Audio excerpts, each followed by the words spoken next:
PVL Press Corps ang mga exceptional volleyball players sa nagdaang season. Nasa frontline ng balitang yan, si Ian Suyu. Sa kauna-unahang pagkakataon, nagdaos ng awards night ang PVL Press Corps para sa pinakamauhusay na volleyball stars. Kabilang sa mga standout sa nagdaang season, si Zeus Thunderbelt star Thea Gagate. Siya ang itinanghal na Rookie of the Year.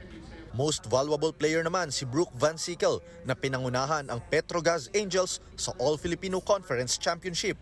Habang nakuha naman ng Creamline Cool Smashers ang Team of the Year Award. We're coming from a great loss from the last conference, so we're really working hard to prepare for the next conferences ahead. Testament po siya sa mga ginagawa po namin this year, so we're very happy.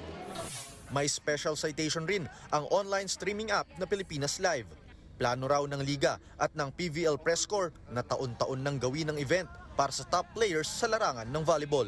Matapos ang matagumpay na awards night, susunod na aabangan ng mga volleyball fans ang paparating na Rookie Combine at Rookie Draft sa susunod na linggo.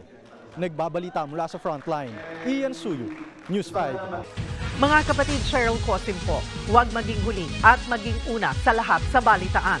Para sa tuloy-tuloy na talakayan sa Frontline, mag-follow at mag-subscribe sa social media pages ng News 5.